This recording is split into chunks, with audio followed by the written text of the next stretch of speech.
निर्मला सीतारमण ने वित्तीय वर्ष 2024-25 बजट किया पेश। कॉर्पोरेट टैक्स घटाकर 22% किया गया। सरकार ने किसी तरह की घोषणाएं करने से किया परहेज।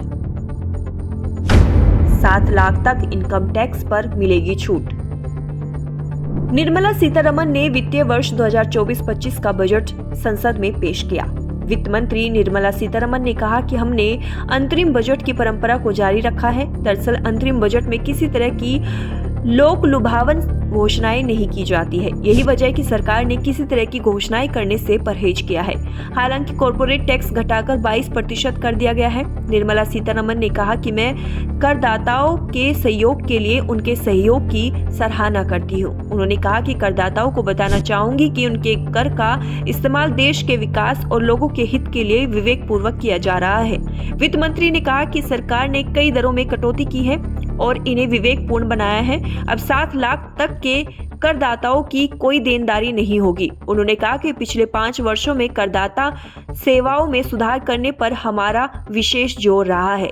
सरकार करदाताओं को राहत पहुंचाने की मंशा से काम कर रही है।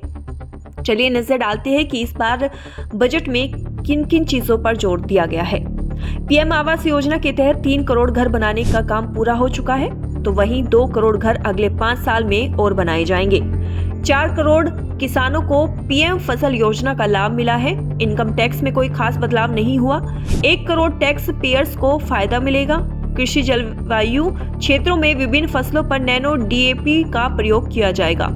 यात्रियों की सुरक्षा, सुविधा और आराम के लिए 40,000 सामान्य रेलवे बोगियों को वंदे भारत मानकों में परिवर्तित किया जाएगा। प्रधानमंत्री आवास योजना में 2 करोड़ घर और बनाए जाएंगे। हर महीने 300 यूनिट बिजली फ्री दी जाएगी। 3 रेल कॉरिडोर बनाए जाएंगे। 40,000 नॉर्मल रेल डिब्बों को वंदे भारत में बदला जाएगा।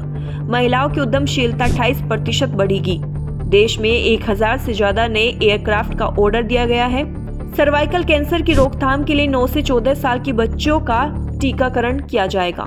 आयुष्मान भारत का फायदा अब सभी आशा वर्कर्स, आंगनवाड़ी वर्कर्स को मिलेगा। सरकार 3 करोड़ मकानों के लक्ष्य के करीब पहुंची है।